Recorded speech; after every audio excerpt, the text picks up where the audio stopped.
Whoa, time for guest hosts. Whoa, it's time for guest hosts. Whoa, love the guest hosts. I just want a guest host. It's episode 15 of Guest Host Raw, the series where I look at every episode of the guest host era of Monday Night Raw. And folks, this week's episode is a doozy. At least it has to be compared to last week's episode with Al Sharpton. This one comes to us from October 5th, 2009 from the Wachovia Center in Wilkes-Barre, Pennsylvania. This is the episode after the first ever Hell in a Cell pay-per-view, and if you're a backer on the Patreon page, then you know that last week, a few days before this video dropped, we did a live watch-along of Hell in a Cell 2009 for all the backers. This last Wednesday, we had a great time doing it, and it helped us give a little bit more backstory and context into this week's episode of Raw. And it's, of course, hosted by Ben Roethlisberger, the quarterback of the Pittsburgh Steelers. Man, what a year Roethlisberger's had in 2009, because he won his second Super Bowl earlier in that same year. Currently, the Steelers are 4-0. They just beat the San Diego Chargers the previous night. And man, it just feels like forever ago when Roethlisberger was accused of sexually assaulting a casino employee in Lake Tahoe. Things are going great for Big Ben. Going back and looking at the current events leading up to this, I was kind of surprised that WWE did go ahead with this and they kept Roethlisberger on as a guest host in spite of the controversy and whatnot. But considering the company we are talking about here, maybe it's not that big a shock. The show begins and we get right into it with our guest host, Ben Roethlisberger, making his way out to address the live audience. He comes out to the Monday Night Football theme, and it's a mostly positive response from the crowd. There are some boos peppered in there, and he actually addresses that when he first welcomes the fans. He says, I can tell we have some Eagles fans here tonight. I know we have some Steelers fans as well, but at the end of the day, we're all WWE fans. That's why we're here. I'm like, that's a nice kind of, unifying message there.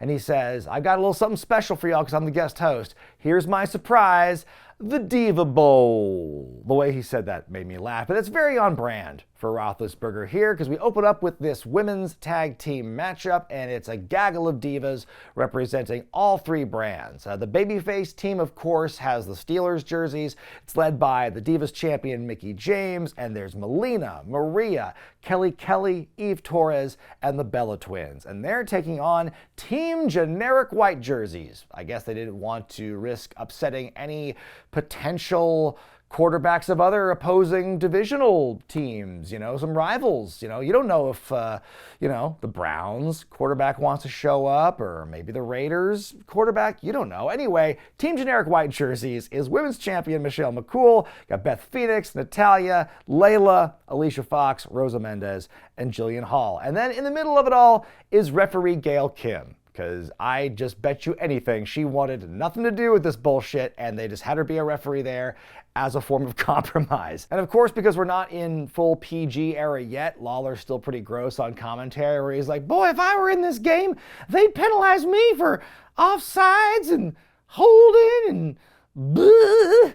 So the match begins, and we just get this face-off where all 14 ladies just do kind of like a shuffle in place thing, standing off to each other. They just kind of like collide and push into each other. And then referee Gail Kim blows the whistle. The play's been blown dead, and everyone just goes back to their corners.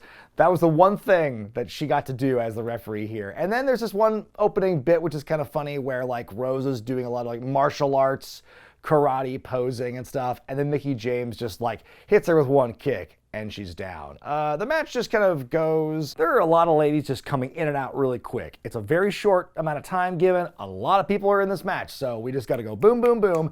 Everyone gets their shit in. We get this moment where it's champion and champion. Mickie hits McCool with the DDT. Then she pins Alicia with the victory roll to win the match for the babyfaces. Boy, this match, what could have improved this one to help the football theming? This needed 4 quarters, and we needed a scoring system.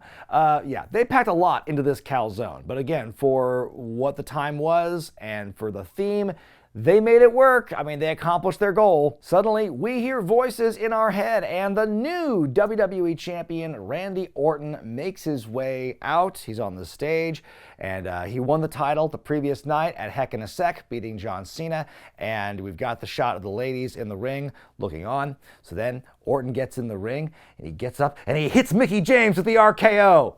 Just kidding. That would have been hilarious if that happened, but actually no, they don't interact at all. They just go to commercial, and when we come back, the ladies are gone, and Randy is there in the ring with this promo. So he starts out by saying, last night at Hell in a Cell, I beat John Cena to become a 6-time WWE champion. And he says, for all the times people have been complaining that I take shortcuts and that I cheat to win, well, let me ask you this. When did I need help last night? Who helped me in that win? You know, I beat John Cena. End of story. And I'm willing to bet that any minute, John's going to come out here and ask for a rematch. So come on out, John. Say what you got to say, because I know what I'm going to say to you. So we hear the familiar horns, and the now former champion, John Cena, makes his way to the ring to a huge ovation. Very positive here in Wilkes-Barre. So he gets in the ring, and Orton says, you look awful excited, but I'm afraid to disappoint you, but you will not, I repeat, will not be getting a rematch from me for the championship. And so Cena's like, well, in that statement, you've told the WWE Universe what they already knew about you. You don't give a damn about them. But I will say, congratulations are in order, because you beat me for the championship. And the fans are booing, and he says, I know it's not a popular thing to say, but, you know, give credit where it's due. He beat me. And then he goes into this weird speech where he's like, you know, while we were brutalizing each other in the cell last night, something about it felt special. And he's like, I looked out there in the crowd and I noticed that all these people were hanging on our every move, and they were cheering for me and they were cheering for you. And they could tell that John Cena and Randy Orton had become a rivalry. No, the rivalry. And they know that every time we get in the ring, something magical is going to happen. Like, whoa, pump the brakes. This is very presumptuous of you. And also, it's like, what a weird thing to go, and hey, you know, while you were beating me within an inch of my life, I looked out in the crowd and I noticed, wow, these fans seem really excited about it. And he says, that's where we disagree, Randy, because I do want one more match, and this needs to be the match. It needs to be an Iron Man match. And that gets a pretty good response for that challenge. There are a few people in the crowd you could hear shouting for it before Cena actually says it. So I think they could see where that was going. And so he sells it like a match that will be epic and legendary. And then after that, there's no more second chances, no more, rematches. That's it. Lol, that's a funny thing to say. Then Orton goes, do you think I'm stupid? Which gets a big pop from the fans as he continues his rant. But he goes like, why should I accept this from you? Because if we're going to be doing this, it's going to be on my terms. And if we do this Iron Man match, and if I beat you, you have to leave Raw. Go to SmackDown, go to ECW. I don't care. You just got to leave Raw. And so Cena thinks about it for a second, and then he goes, okay, I'll agree to those terms. Then Orton goes, oh, actually, hey, not so fast because there's more to it.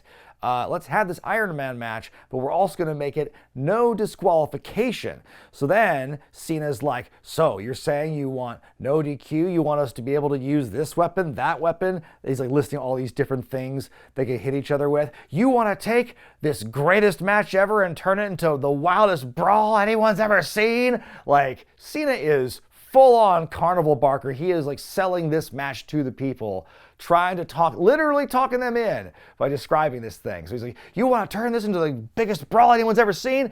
And Orton's just like, yes, that is exactly what I'm saying. And so you get this kind of moment between the two of them. And I think that is kind of one of the best moments of this rivalry, is this kind of connection they have here in this promo where they are on the same wavelength. And then you've got Orton's got the hand outstretched, and Cena's like, you know me too well. You know I can't back down from a challenge. I accept. And they shake, and they boom, and they leave. And that was it. And like Orton's got this like interesting look of calm about him. I mean, I liked this back and forth in the promo. I thought it was a good setup for the Iron Man match. And yeah, like I said, that moment there, I thought that was some really good just kind of body language and just, I don't know, the chemistry between Orton and Cena. It is there. I'm not saying it isn't. I do think that at this point in 2009, when they're saying it's the rivalry, that is a little overblown. Hey Regretters, big news! I'm headed to Oberhausen, Germany this March to film a documentary all about WXW's prestigious 16-karat gold tournament. Click the link in the description or scan the QR code to learn how you can help support our adventure, get early access to the doc, exclusive footage, and limited edition merch. Thanks, and back to the video. They show a quick PSA for the Ben Roethlisberger Foundation, and then we go to our next match of the night. Feels like forever since we had that Diva Bowl match, but we've got Jack Swagger in action, and I swear to God, if he's fighting Evan Bourne one more time, okay, it's Primo actually, he's fighting Primo, but Swagger, he's on the microphone and he says, I look like a winner, I smell like a winner, I'm an all-American American, I am a winner. And he says, I didn't get pinned last night in that triple threat match for the US title, so I'm still a winner. As a matter of fact, I'm going to go undefeated the rest of this year, which is a bold statement, and we will see just how long Creative decides to stick with it. So Primo comes out, and Swagger's working over Primo for a while. We get this big suplex and a bear hug. Primo so briefly fights out of it, but he's cut off. Jackie Swags with a gut-wrench powerbomb to secure the win. So nice little rebound victory for Swagger. Came up empty in the triple threat, like I said, a pay-per-view. And yeah, I'm very curious to see if they're going to keep this. Oh, he's going to be unbeaten until the end of the year. Sure he is. And I'm sure when he loses, it's going to be made a big deal too. We come back from commercial, and for whatever reason, we've just got a continuation of the Diva Bowl. We got all the ladies kind of face to face yelling at each other backstage. The camera is conveniently at tit level, so it's just kind of going through all these ladies through the line. And then all of a sudden, we hear a loud referee's whistle, and in comes Santino Mareffa. He's dressed up in the official's garb, wearing football pants specifically, which is weird. But then he does the officiating with a loudspeaker, and he's got the reverberation where he's prior to the snap, snap, snap, holding, doing the echo, which I thought was pretty funny. And then afterward, he tells the ladies to stop fighting and to kiss and make up. And he's like, no, really, you ladies should kiss slowly so I can watch, because I'm also a creep. And then Alicia Fox is like, I've got a better idea. She slaps Santino in the face. And then that's enough to get the girls to all fight each other again. Mickey's like, hey, why'd you slap Santino? Why? And they go back to fighting. Again, why are they fighting? But we see this bit of Santino is now being crushed, and he has to kind of squeeze his way out of the scrum, and he throws a flag and stumbles out down the hallway. Oh, what mirth! What a pointful segment that was. We get our first look at the Ben Zone backstage, and we see Roethlisberger's talking to a stagehand, and the stagehand is saying something along the lines of, but it's bigger than the Super Bowl. Is he talking about this episode of Raw? That sounds pretty on brand. Oh, by the way, there's an opening line in this episode I forgot to mention when Roethlisberger comes out for the first time, and Michael Cole says, this episode of Raw's got a real Super Bowl-like feel. Shut up. Also, why is there a Joe Montana jersey hanging on the wall of the Ben Zone? What do Roethlisberger and Montana have to do with each other, besides they're both quarterbacks? Because I was racking my brain and trying to figure out the connection. Nope, I don't see it. So anyway, The Miz walks in now, and he is complaining about that triple threat match the night before. And he says, did you hear what Jack Swagger says? He says he didn't get pinned, which implies that I got pinned. It's ridiculous. And Roethlisberger's like, well, what did happen last night? And Miz goes, well, I got pinned. Why would you also make him an idiot? But he says he's the Miz and he's awesome, and he wants another title match against Kofi Kingston. He says, come on, Ben, wouldn't you want another shot at the Bears after you blew it? And so Roethlisberger's like, okay, you're right. I do have the power to make this matchup here. And I will make it, but on the condition that if you lose this matchup, you got to get in the middle of the ring and you got to yell at the top of your voice, I'm the Miz and I'm awful. Oh, snap. Oh, man. What's the Miz going to do here? Is he going to have to say he's awful?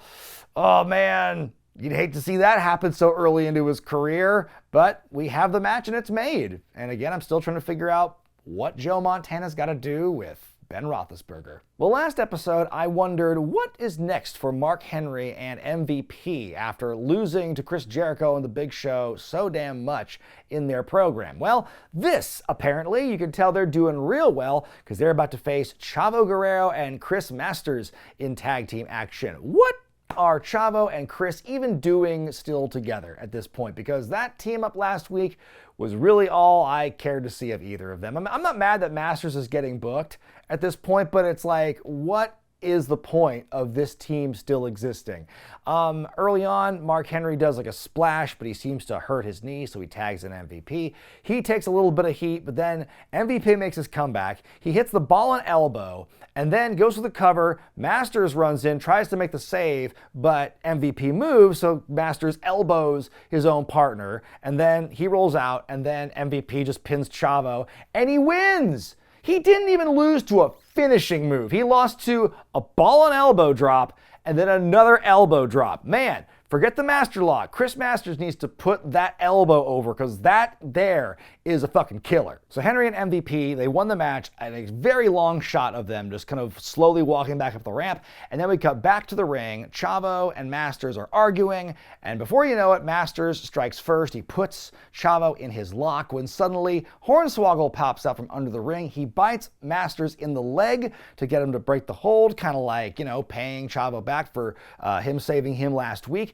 So Masters is distracted. That allows Chavo to drop Chris with a DDT. We have this moment between Chavo and Hornswoggle. What's going to happen? Suddenly, just really aggressively just starts throwing the crotch chop down, like over and over to Chavo, and then he just doesn't stop. He's just like going back up the ramp, continuing to do the most violent crotch chops you've ever seen. Like, where do you go from this? What is happening? Because Chavo's just like, oh, that's scamp. So what? Now they're even, and Chavo still gets he still gets kind of a fool because Hornswoggle's crotch chopping him. How do they pitch this in the writers' room? I would have loved to have seen this play out on an episode of Unreal, where one of the writers is like, and then he just starts crotch chopping the shit out of everybody. Oh, that's brilliant. And I guess this is planting the seeds for, Hornswoggle joining DX as well. But this is a feud that, if we're being honest, if it didn't end immediately, like when it started, it should have ended like 3 or 4 episodes ago. Like that felt like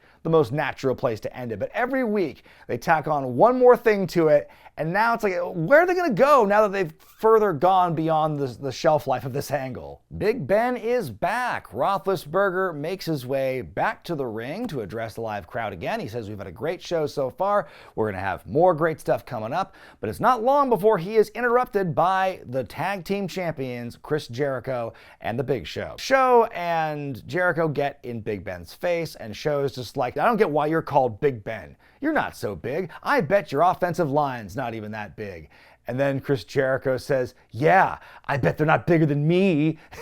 Which is, I don't know, every time he does that, it just makes me laugh for some reason. So upon mentioning that, Roethlisberger is like Jerry Springer when the guests on stage are mentioning like, oh, the angry exes or the person, well, it just so happens these people are here now. So now Roethlisberger brings out his offensive line from the Steelers. And boy, what a visual it is to see like this many massive men all in the ring at once. Like it makes you realize how the size of the average WWE wrestler, and then you see these like professional large men, offensive guards and tackles and centers, these huge men. And man, giving Big Show a run for his money in the bulk department. And of course, making, Jericho look like the smallest man ever, standing next to all these big dudes. And then Jericho's like, oh, now we're supposed to be intimidated? And this is where he busts out all his big fancy words, where he says, all I see is this waste of adipose tissue, a gang of mesomorphs, useless mesomorphs. Had to get the adjective in there. And he says, this is not a football field, this is a WWE ring. We don't take weeks off at a time for turf toe. WWE, they got to take the shots at the legitimate sports where they can. And they say, you guys better huddle up and come up with a strategy because, no team was as dominant as Jericho and the Big Show. Sorry, Steelers. And so then Big Ben and the offensive line, they huddle up. They have a play, and all of a sudden they line up, they get into the stance, and I don't know if they're going to just charge at the Big Show and Jericho in the ring.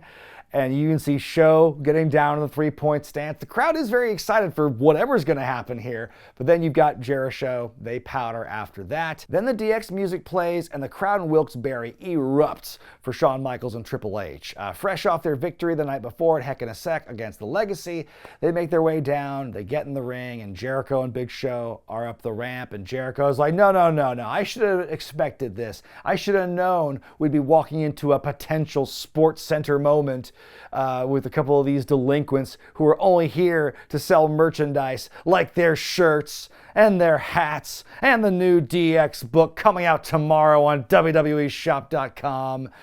So then Triple H is like, thanks for the plug, but I was just coming out here to compliment your hair. And Jericho, being ever the dumb heel, he's like, ooh, really? And then H-Man's like, hell no, you nerd. So then Shawn tells Jericho, hey, you guys have faced a lot of great tag teams lately, but there's one team you have not faced yet.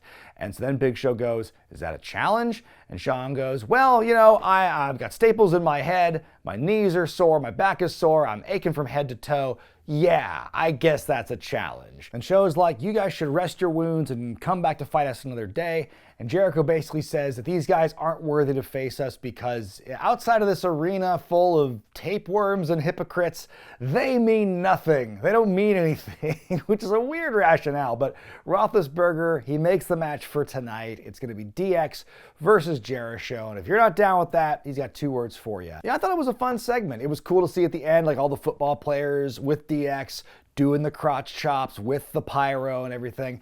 Jericho laid it pretty plain, very meta, where he says, oh, this is a Sports Center moment. And sure, it's pretty blatant in that regard, and like this is the kind of segment that like WWE, this is like what the guest host segment, the whole concept is for stuff like this. But at least like everyone played their roles really well. It was fun to see the other football players get involved. And even though it's the same, wrestler players involved that we've seen all these other live guest host things, they all played off each other pretty well. Roethlisberger held his own on the mic. So yeah, it was entertaining. Is The Miz awesome or awful? That's what we hope to find out in our next match for the U.S. Championship as Kofi Kingston once again defends against The Miz, one night after successfully defending against he and Swagger in the pay-per-view. A good backy-forthy in this matchup. Miz looks very aggressive here. I like the cutoff just before the commercial where like he kicks Kofi's legs out from where he's standing on the turnbuckle and he goes tumbling out. At one point after the break, Cole tries to make a joke and he says, if The Miz can't pull out the win here, he should go try and work for Dundler Mifflin from down the street in Scranton. And then he says, well, I blew that joke. I thought that was great. At least he owned up to it. Kofi hits Miz with just the tip, the trouble in paradise, but Miz rolls out of the ring, and so Kofi cannot capitalize. Miz even kicks out of the SOS at one point, and Kofi goes to attack him in the corner, but Miz moves. Kofi crashes into the turnbuckle. Miz capitalizes with a skull-crushing finale and pins to win. The Miz has won his first singles championship in WWE, the U.S. title here on Raw, and he gets on the microphone and he reiterates that he is The Miz and he is truly awesome. Well, how about that? Ben Roethlisberger is responsible for The Miz becoming the U.S. champion. You'll love to see it, actually. It's got a neat little factoid, but this is truly the beginning of where The Miz, as we know him today, truly took off. Because The Miz as U.S. champion is such like an iconic look for him at this point, really coming into his own. It's really cool to see his character, to re-watch this early evolution of The Miz's character, to see where he goes from here. It is very neat, and it's a good match. Like, it's worth pointing out. Great match with these two with a really fun outcome. Did you know WWE will produce more content this year than HBO and Showtime combined? Yeah, no shit. Anyway, we go back to the Ben Zone and we see Hornswoggle shouting his babbly gibberish at Roethlisberger. He's saying something like, you big, me little. Like, he's saying that a lot. He just sounds like a really drunk guy trying to explain a story to someone. And then you big, me little. But he's like basically describing like, oh, you'll pass the ball to me and we'll get a touchdown is I think what they're saying here. And then we see referee Santino walk in, still selling the slap he got from Alicia Fox like an hour before. And he's like, did you see that earlier? Those divas assaulted me. And so you're the guest host, so you should do something about it, Mr. Rutabaga. And like we get this whole back and forth where, Roethlisberger keeps correcting him. Santino keeps saying the wrong thing. And then Santino finally goes, well, I'm Italian. It's hard for me to say. And then Hornswoggle just slaps him in the face and he goes, Roethlisberger, welcome to Raw. And they shake hands. I appreciated the punchline. That was kind of funny to do that. But at the same time, I'm like, so wait, was it the slap from Alicia that like previously broke him then? Main event time. It is a non-title affair as D-Generation X takes on Chris Jericho and The Big Show. For some reason, like when I watched that earlier segment back with Roethlisberger making the match, I could have swore it was for the title, but I'm like, no, you can't have two title changes on what has been mostly a feel-good episode of Raw, and DX is definitely winning this one, so it's non-title. Not much to talk about before the commercial break. We come back, and it's all heels. You got this big bear hug on Triple H for a while. Jericho works him over as well. Shawn gets the hot tag, but his momentum doesn't last very long.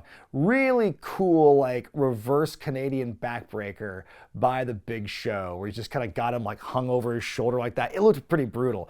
Shawn, he is so good at selling the back. Just in general, there is hardly anyone else out there in history who sells better than Shawn Michaels. And his back pain, you could just feel it there. So Shawn's in the walls of Jericho for a long time, and they had this really drawn out bit where Shawn's like pulling himself and trying to reach out to get the hot tag, but Jericho keeps walking him back to the middle of the ring. So Triple H is finally like, fuck it, and he gets in and just hits Jericho from behind and goes back to the corner, and that's how we get our double down. That is certainly one way to do it. I can't knock them for that. So Big Show tags in, and Shawn does some more last minute evading to get the tag to Triple H, and boy, that was just a really cool, the struggle, the story of the hot tag was really well done. Show goes for a double goozle, DX tries to stop it with a double suplex, but Show reverses it on them.